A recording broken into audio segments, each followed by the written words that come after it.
Good evening, I'm Becky Wilcox and you're watching Insight News TV, the channel that cuts through the noise to bring you the stories shaping our world. Tonight we dive into breaking news that's nothing short of a geopolitical bombshell. Ukraine has just launched a daring missile strike deep inside Russian territory, using US-made ATACMS weapons for the first time.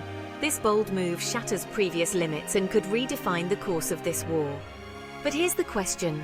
Are we witnessing a decisive turn in the conflict, or the start of something far more dangerous? Stay with us, because what I'm about to share will leave you questioning where the world is headed next. On the 1000th day of the war in Ukraine, Kyiv has made a bold and unmistakable statement.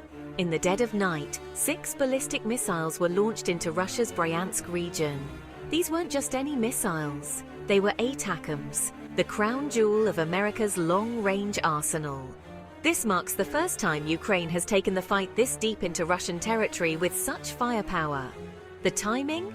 Deliberate. The message? Unmistakable.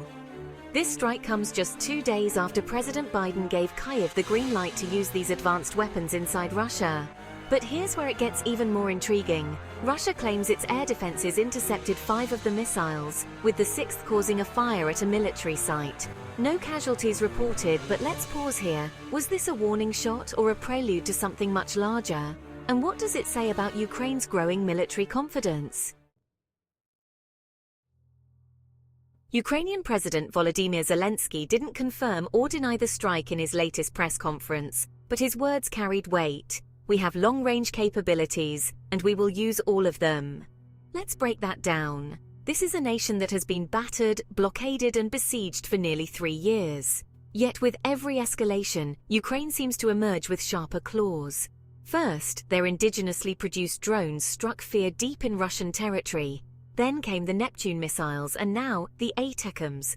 What we're witnessing is not just a tactical shift, but a strategic declaration.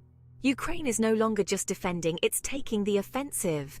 The question is, how far are they willing to go? And how will Russia respond to this escalating show of strength? Meanwhile, in Moscow, the response was swift and calculated. Hours after the missile strike, Vladimir Putin updated Russia's nuclear doctrine. Let me tell you why this is a seismic development.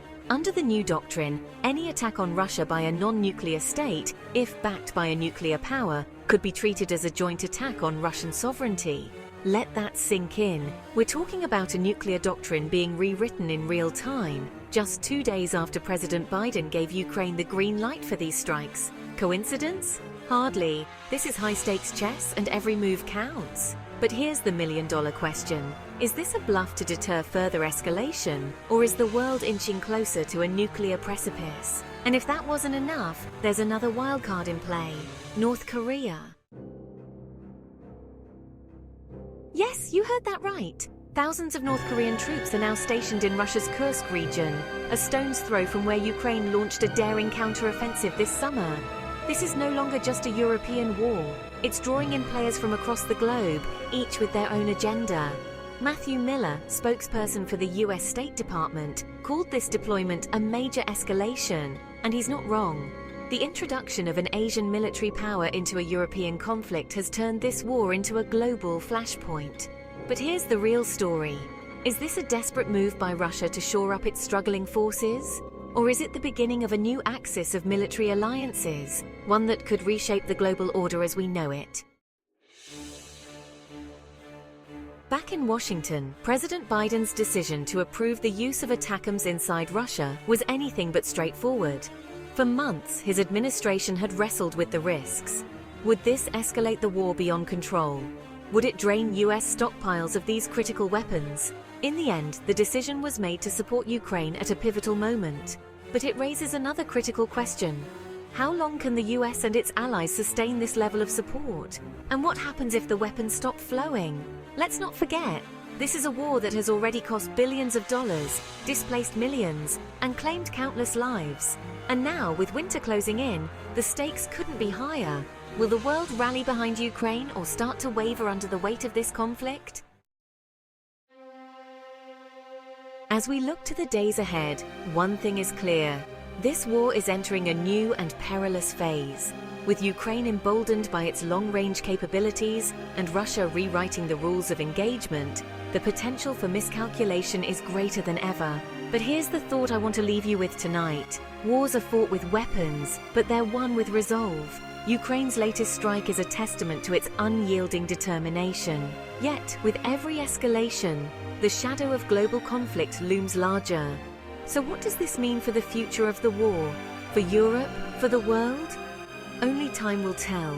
But make no mistake, history is being written before our eyes. This has been Becky Wilcox with Insight News TV. If you want more incisive analysis and gripping coverage of the stories that matter, don't forget to like, share, and subscribe. Let's keep the conversation going and stay ahead of the curve together.